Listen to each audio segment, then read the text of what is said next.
Bangladesh tiger team আজকে যে খেলা খেলাইছে রে ভাই অসাধারণ। তো এরকম একটা হাইয়েস্ট রান চেঞ্জিং কিন্তু এর আগে আমরা দেখিনি, কারণ 182 রানের টার্গেট দিয়েছিল নিউজিল্যান্ড। তো ফার্স্ট টি-20 ম্যাচে হয়তো আমরা অনেকেই ভাবছিলাম বাংলাদেশ আজকে এই রানটা চেঞ্জ করতে পারবে না, কারণ এর আগে এরকম রান আমরা দেখেছি, বাট বাংলাদেশ হচ্ছে যে 150, 160, 120 এরকম স্কোরে কিন্তু থেমে যায়। বাট আজকের ব্যাটিং লাইনটা কিন্তু অসাধারণ ছিল।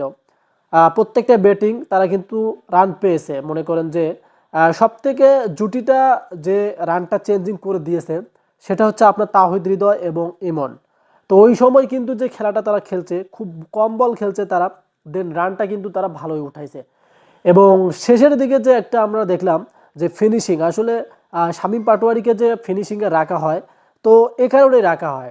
দেখেন তার পারফরমেন্সটা, যারা ম্যাচটা উপভোগ করছেন তারা তো দেখেছেন যে নিউজিল্যান্ডের মতন টিমকে এতগুলো রান মনে করেন যে চেঞ্জ করা, এটা কিন্তু ভাই মানে অনেকটা কঠিন চ্যালেঞ্জ ছিল। যে যদি 140, 150 রান হইতো তাহলে বাংলাদেশের কাছে খুব ইজি হয় যে ম্যাচগুলো জেতা।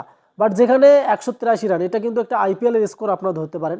কারণ বর্তমান রিসেন্ট আপনার আইপিএল খেলা হচ্ছে, আইপিএলে কিন্তু প্রত্যেকটা ম্যাচেই আমরা দেখি যে 250 প্লাস করে থাকে, 240 প্লাস করে থাকে।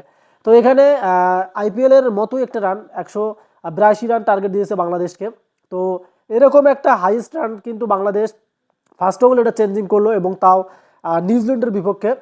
তো আজকের ম্যাচটা কিন্তু আসলে একটা স্মরণীয় ম্যাচ, কারণ এই ম্যাচটা বাংলাদেশের যারা দর্শকেরা খেলা দেখেছে বা যারা খেলা উপভোগ করছে তারা কিন্তু আসলে দেখেছে যে এরকম বাংলাদেশ টিমকেই আমরা চাই। কারণ বিশ্বকাপে টি-20 বিশ্বকাপে যদি বাংলাদেশ এই ধারাবাহিকতা রাখতে পারে তাহলে কিন্তু পসিবল। তো বাংলাদেশের বোলিং লাইন আজকে তেমনটা ভালো হয়নি, কারণ আমাদের মোস্তাফিজুর রহমান সে কিন্তু ছিল না, তার পরিবর্তে রিপন মণ্ডলকে নেওয়া হয়েছিল, এবং রিশাদ হোসেন ছিল। তো এগুলো কিন্তু আজকে তেমন ভালো বল করতে পারেনি। তো এই ভালো বল না করার কারণে কিন্তু তাদের নিউজিল্যান্ডের ব্যাটাররা একটা সুযোগ পেয়ে রানটা বেশি করে ফেলেছে। তো তারপরেও যে বাংলাদেশের ব্যাটাররা এটা চেঞ্জ করবে এটা কে জানতো? এটা কিন্তু আসলে কেউ জানতো না যে এই রানটা আবার চেঞ্জ হয়ে যাবে। তো ওইটাই যে শেষ পর্যন্ত যখন খেলাটা দেখলাম, তখন কিন্তু একটা মনের ভিতরে যে আশ্বাস আসলো যে বাংলাদেশও পারবে রানটা চেঞ্জ করতে। কারণ ব্যাটিং লাইনটা অসাধারণ ছিল, তাহিদ হৃদয়ের 50 ছিল, এবং আপনার হচ্ছে ইমনের যে একটা জুটি সে কিন্তু সঠিক সময়ে যে কাজ লাগাইছে, এবং শামীম পাটোয়ারি সে কিন্তু শেষের দিকে যে সেই লেভেলে সিক্সগুলো মারলো।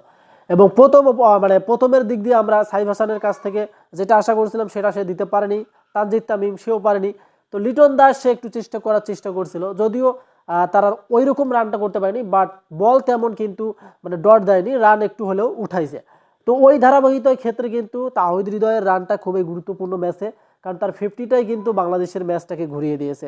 এবং শেষে আপনার হচ্ছে যে শামীম পাটোয়ারি তার পারফরমেন্সটা দিয়ে কিন্তু বাংলাদেশ জয়লাভ করেছে। তো ভিডিওটি কেমন লাগছে অবশ্যই কমেন্টে জানাবেন। যারা আমাদের চ্যানেলে ভিডিওটি দেখলেন অবশ্যই আমাদের চ্যানেলটি সাবস্ক্রাইব করে রাখেন। যারা ফেসবুক পেজ থেকে ভিডিওটি কন্টিনিউ করবেন পেজ থেকে ফলো করবেন। ধন্যবাদ।